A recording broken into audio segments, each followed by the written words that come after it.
saudaraku yang dirahmati oleh Allah Subhanahu wa taala. Di muka bumi ini ada 3 fase yang kita lewati selama kita hidup di dunia. 3 fase itu yaitu fase masa lalu, ada fase sekarang, ada fase masa depan. Artinya apa?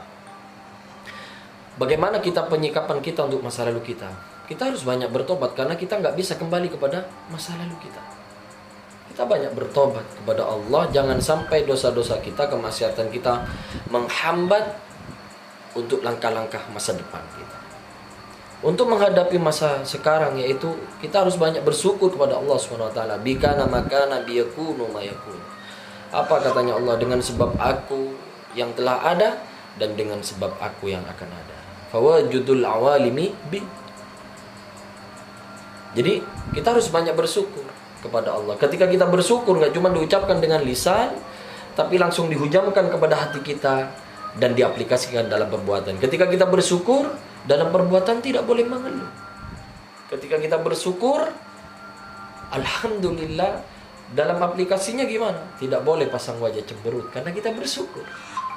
Untuk menyikapi masa depan, yaitu ud'uni astajib lakum. Mintalah kepadaku, niscaya akan aku kabulkan. Makanya untuk masa depan kita dianjurkan untuk banyak berdoa. Bukan di planning.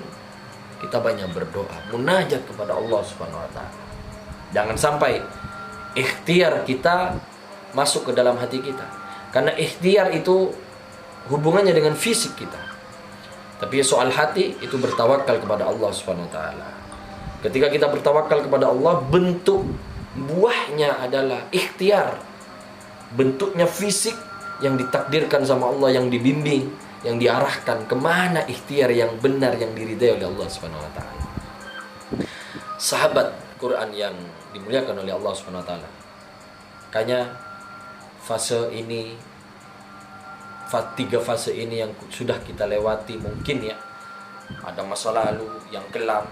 Jangan sampai kita berkecil hati, karena setiap orang yang jelek pasti masih memiliki masa depan yang baik. Setiap orang yang baik pasti memiliki masa lalu yang jelek.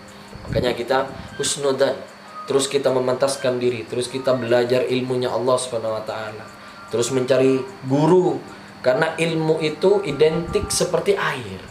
Air tidak akan mengalir kecuali ke tempat yang lebih rendah. Artinya apa? Orang berilmu itu tawadu, rendah diri, namun masih memiliki harga diri. Mudah-mudahan ini bermanfaat untuk saya pribadi khususnya, dan untuk kalian umumnya. Insya Allah untuk berikutnya bakalan ada video-video edukasi lagi, video saling memberikan pencerahan, saling menasihati. Karena belum tentu orang yang berbicara ini adalah yang lebih baik, belum tentu. Bisa jadi yang menyimak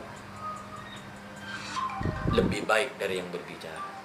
Makanya ayo kita saling mengingatkan, menguatkan, dan mendoakan. Mudah-mudahan ini menambah hasanah keilmuan kita.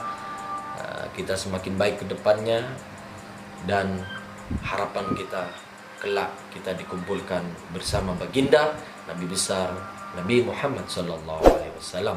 Amin ya rabbal alamin. Kurang lebihnya mohon maaf. Wabillahi taufik wal hidayah. Wassalamualaikum warahmatullahi wabarakatuh.